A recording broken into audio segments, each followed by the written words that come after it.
Organic chemistry में electrophilic substitution reactions क्या होती हैं और ये कितने टाइप्स की होती हैं।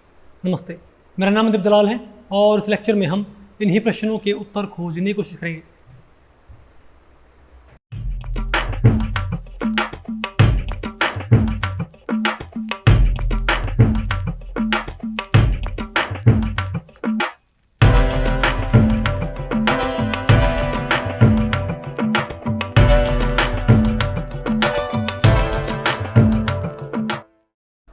तो अब बताओ हमें क्या पढ़ना है भाई।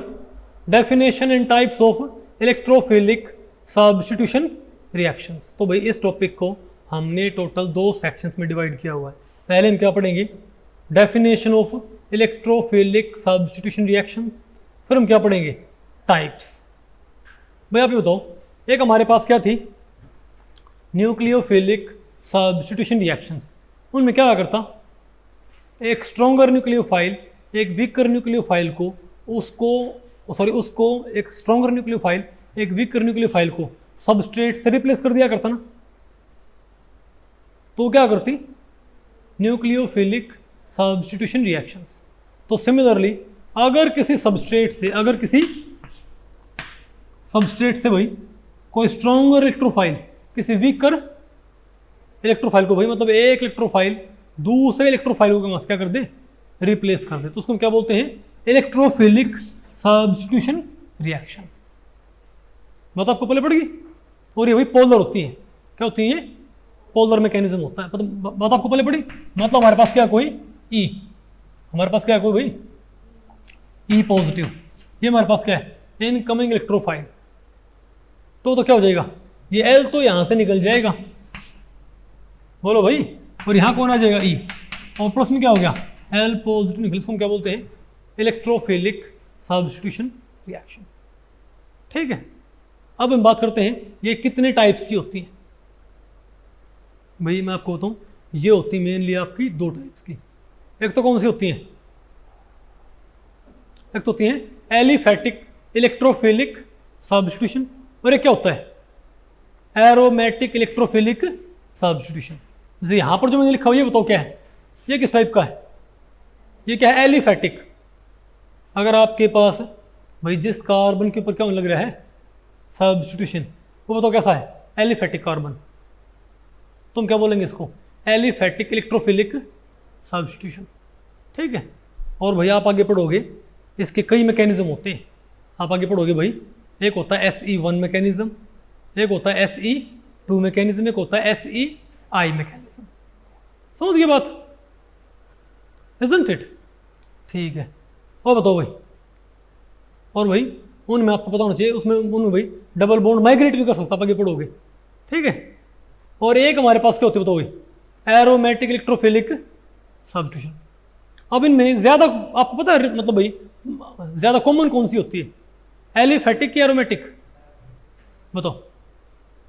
एरोमेटिक इलेक्ट्रोफिलिक, अगर भाई हमारे पास जो एक ग्रुप है, क्या हमारे पास जो स्टार्टिंग वाला ग्रुप है वो एलिफैटिक ना हो गया, हमारा सबस्ट्रेट बताओ कैसा हो, बताओ भाई, बेंजीन रिंग जैसा हो।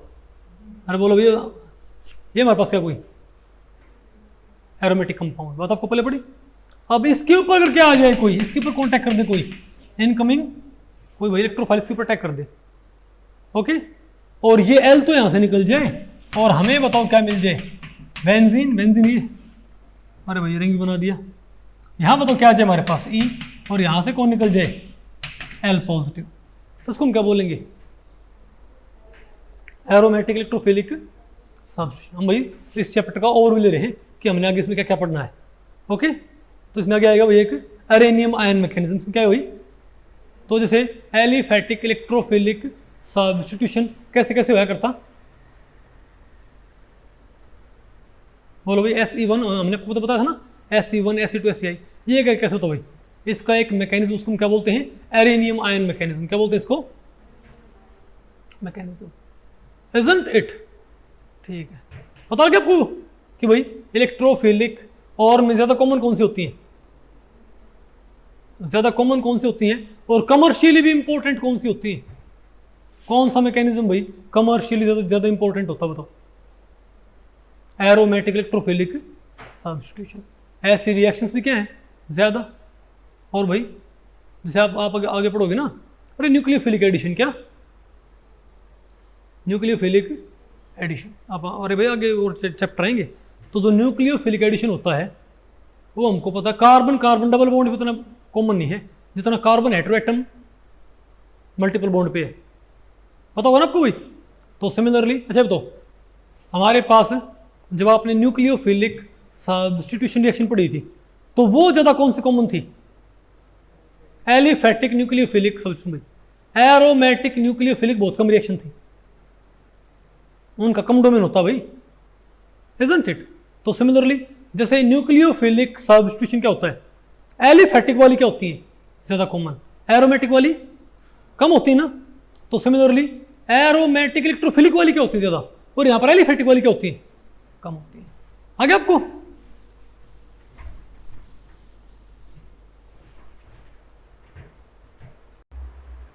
तो भाई इस लेक्चर में इतना ही। अगर इस लेक्चर के बारे में आपके कुछ प्रश्न या सुझाव हैं तो आप मुझे नीचे कमेंट सेक्शन में पूछ सकते हैं, मैं उनके उत्तर देने की पूरी कोशिश करूँगा। तो ठीक है, मिलते हैं अगले लेक्चर में, तब तक के लिए नमस्ते।